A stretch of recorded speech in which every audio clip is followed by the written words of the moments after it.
Hare Krishna, Hare Krishna.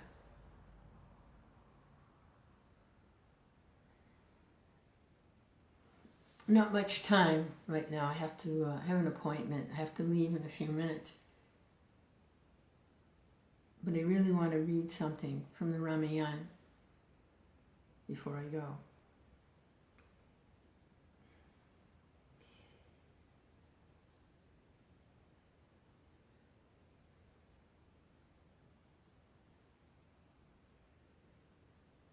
I think sometimes those of us that are practicing Krishna consciousness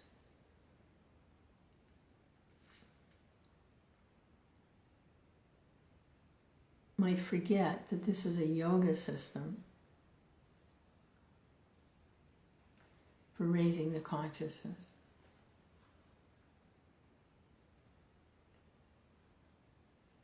It's the only yoga system, this bhakti yoga, the only yoga system that is able to accommodate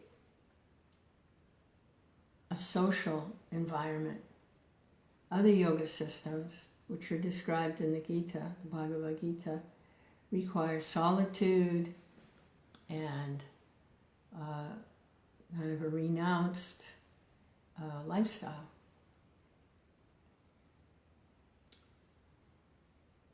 Actual yoga, not the gymnastics that people try to do today.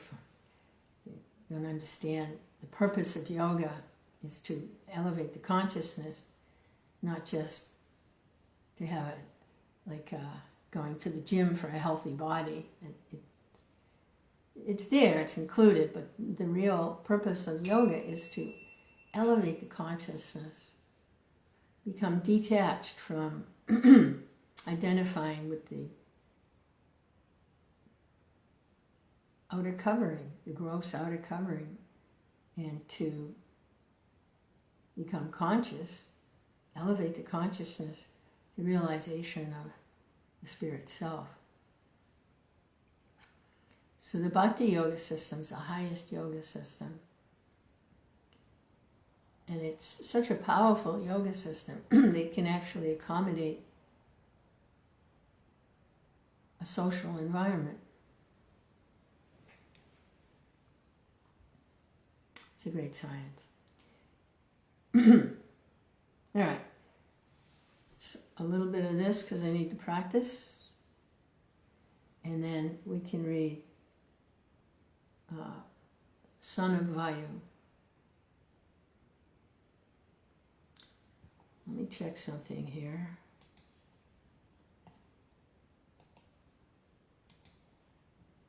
Technology. Oh, okay, we're good. Okay.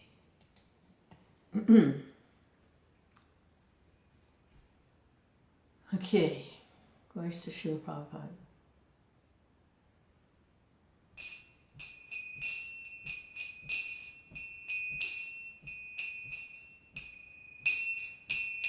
Shri Krishna Chaitanya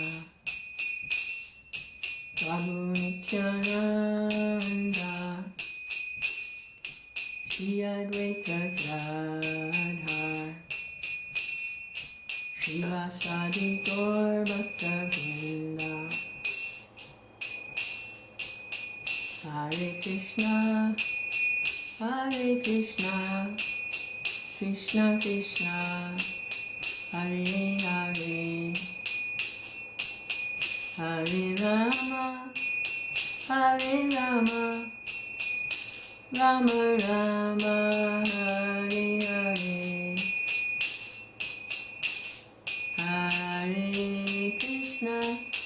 Hare Krishna Krishna Krishna Hare Hare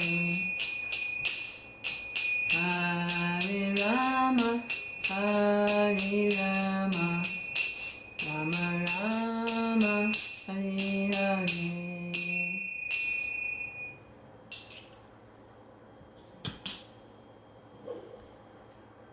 Jayam Vishnupad Paramahamsa Paravajakacharya Sarasata Shri Minus Divine Grace A.C. Bhaktivedanta Swami Prabhupada.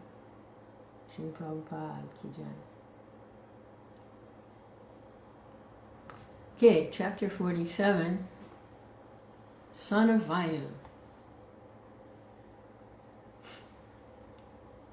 From Sampati, the Vanaras learnt the place where Sita was kept a prisoner in the land of the Rakshasa, 100 yojanas across the sea. So, Sugriva has gathered all the primitive ape-like type entities in the forest. He's gathered thousands of them and divided them into 4 divisions so that they will, because he's the king of all the Vanaras, that they would scour the 4 directions, north, south, east, and west, to find Sita for Ram. So the northern ones, the eastern ones, and the western ones returned after a month. No trace, no sign, and they searched everywhere. Nothing. But Hanuman and Angata are in the south, and they haven't returned. They've had some interesting adventures with different mystics and ascetics. And Angata became desolate. If he didn't return back with information about Sita, he was sure that his uncle would kill him because he was in line for the throne. But he wasn't the king's son. He was the son of the king's brother. Anyway, that's the way it works with these royal families. Sometimes they'll kill each other so they can get the power. So he sat down to fast until death. And all the Vanara army, they also sat down. They decided, well, if he's going to do that, we're going to do it too. So they're all sitting there. And there was a very, very old giant vulture up in a tree not far away. And he was handicapped. He couldn't fly. So it was hard for him to have anything to eat. So he thought, wow, this is great. They're all fasting to death. I'll have lots to eat for a long time. But then, that was Sampati. But then he heard them talking, and they were talking about the pastimes of Sita and Ram, and they mentioned Jatayu, the giant vulture who tried to stop Ravana. And turns out Jatayu is Sampati's brother, and both the sons of Garuda, the winged carrier of Vishnu. So, Sampati, he wanted to find out more what happened to his brother, Jatayu. So they gave up their fasting until death, the Vanaras and Angata and everybody. And Sampati, he didn't want to eat them anymore. He was fine. And it just so happens that because, birds' eyesight sometimes, especially eagles and vultures and ravens, it's very powerful. They can see long distances. So he could actually see they're on the southern coast of India, very tip of the southern coast of India now.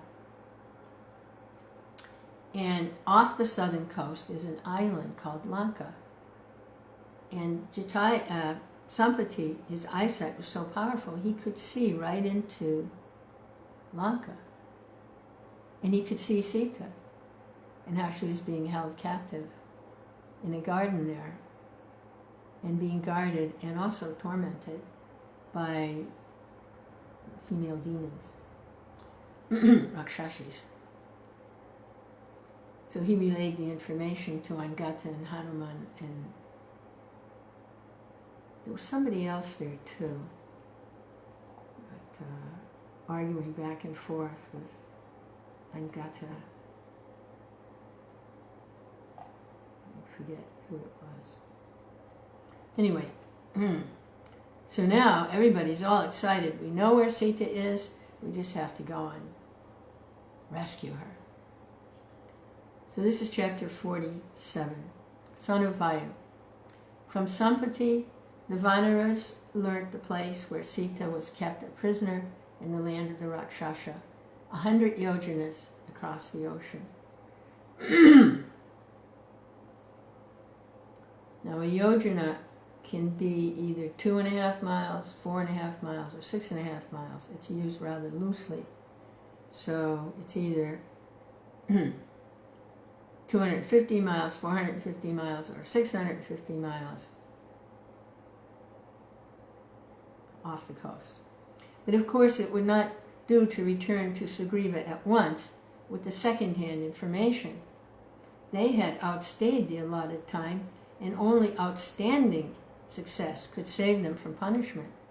They could not stop their search till they saw with their own eyes what Sampati had described. Only then could they fulfill Ram's purpose. But then they had to cross the sea.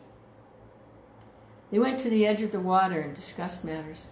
How can we cross the sea and enter Lanka, see Sita and return? Anxiety and fear overwhelmed them. Angada said, no matter how hard the task, one should never lose courage. Courage is the key to success. To lose heart is to lose everything. Then he asked each one of the followers to state truly the maximum length he could jump. O Vanar warriors, he said, much have I heard from Sugriva of your prowess. Your strength and your enterprise are beyond dispute. You should fulfill this task. We cannot return to Kishkinda without seeing Sita. That is certain. It is better for us to end our lives here than to be slain in disgrace by the king.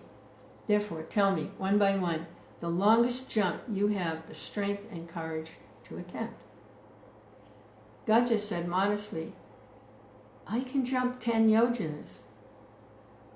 That's like, say, 45 miles. Gavaksha said, I can do 20. Another Vanara leader claimed he could do 30. And so each improved on the figure of the other. At last Jambavan, the oldest of the warriors, spoke. I am now old and infirm, yet I would gladly spend myself to fulfill our king's demand. But what will mere devotion avail if not seconded by strength? I think I can manage 90 yojanas, but this is not enough to cross the sea and reach Lanka. I can only regret my lost youth. Yuvaraj himself, Angada, said, I can do 100 yojanas and reach Lanka. I have no doubt, but I wonder whether I shall have the strength for another jump of equal length for the return journey. Jambavan answered, O Prince, you need not doubt your strength. Your prowess is as great as Vali's, yet it is not proper for the crown prince to undertake this task while there are others to do it under his orders. It is neither statesmanlike nor safe for a king to act directly.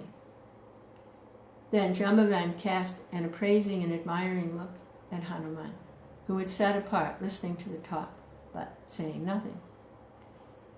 I feel that the son of Vayu, sitting there in silence, is the one best fitted for strength and skill to do this deed, said the old Vanara, and walked up to Hanuman and brought him to their midst. Addressing Hanuman in the hearing of the myriads of gloomy Vanaras, Jambavan said, O warrior, learned in all branches of knowledge, why are you sitting silent and apart? You are the equal of King Sugriva, are you not? In strength and splendor, do you not surpass all the rest of us? Why are you not the equal of Ram and Lakshman themselves? I have seen Garuda, the king of birds, crossing the sea. The might of your shoulders is not less than that of Garuda's wings. You are not inferior to the son of Vinata in strength or speed, but you are not aware of your own prowess and intelligence. There's no equal to you in the whole world. Anjana, your mother, was a maiden among the goddesses above. By the curse of a rishi, she was born as a Vanari. One day, while she was wandering carefree on a mountain slope, Vayu saw her beauty, fell in love with her, and embraced her. She was wroth. "Who are you, O wicked one?" she asked. "Who dares insult me?" The wind god answered, "Be not angry. Your body is not tainted by my touch, and loseth not its virgin purity. Not in body, but in my heart's desire did I embrace you, and out of this ethereal embrace a child will be born to you, equal to me in strength and vigor. He will be the mightiest and most intelligent among the Vanaras." Thus did the wind god pacify Anjana. When you were a little child, O Hanuman, you imagined the rising sun to be a fruit, and flew towards it in order to pluck it. Seeing your effortless and fearless flight, Indra, king of the gods, became concerned for the sun's safety, and hurled his thunderbolt at you. Struck down by it, you fell on a mountain, and your right jaw was broken. Enraged by this, your father, the wind god, stopped his movements and stood still. All living creatures became breathless and felt strangled in the stillness. The gods begged Vayu to lay aside his anchor and showered blessings on you. Brahma and Indra gave you boons. No weapon can slay you. Death can only come to you at your will and not otherwise. You are immortal. Born of Anjana and begotten by the spirit of the wind god, you are equal to him in splendor, intelligence, and power. But for all your strength, you are virtuous and modest. You alone can help us to fulfill Ram's purpose. Crossing the sea is no hard task to you. The great army of Vanaras struggling in a sea of distress should rescue you. This great army of Vanaras struggling in a sea of distress, you should rescue. You, who can cross the sea, should not leave your power unused. Increase your stature. You are the equal of Garuda. Once too, I was strong like you, and traversed the globe 21 times. At the churning of the ocean of milk, I fetched herbs from the four quarters at the bidding of the gods. But now I am old and weak. You, the sole hope of the Vanaras, O son of Anjana, we beg you, noble one, with your heritage of divine strength, delay no further. Realize your true strength and spring forward. Like Tribikram, you can cross the sea at a single jump. Do it. End our troubles. The aged Jambavan thus praised Hanuman, reminding him of his strength, and roused his dormant courage. At once, Hanuman's form began to swell like the sea in high tide. Even as the Vanaras were watching him, the son of Vayu grew in size. The radiance of his body filled Angada and his companions with wonder and joy. From now on, Hanuman is the hero of the Ramayana. The devotees of Vishnu lovingly call him the junior servant of Hari. The senior servant is Garuda, who is always with Vishnu in personal attendance. How the junior servant of Hari ended the grief of Sita, destroyed by fire the city of Ravana, and returned to the Lord and told him, "I have found Sita," we shall now proceed to relate. Reminded of his might by Jambavan, Hanuman was now determined to fulfill Ram's purpose, and with fervor he uttered his faith. May your words come true. Flying through the sky and alighting in Lanka, I shall see Janaki, I have no doubt. I shall return, bring you good news. To take the jump, I must press my foot hard against the earth. This hill may stand it, he said, and climbed up the Mahendra hill. There, for a while, he threw his whole strength into his foot and walked a few steps. The creatures in the hill could not endure it and came out.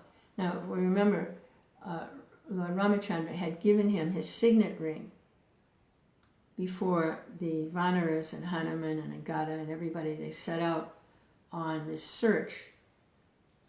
Lord Ram was convinced that Hanuman, of all of them, would be the one to find her. So he gave him a signet ring so that when he found Sita, he could give her the ring and she would understand that Ram was coming, that he was a messenger of Ram and she was going to be rescued.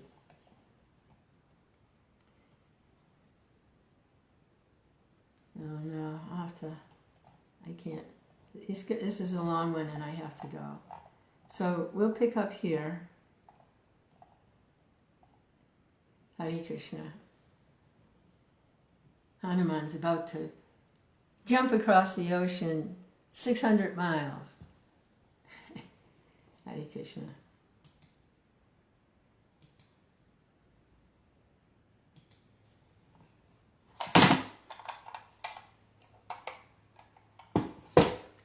Hare Krishna, Hare Krishna.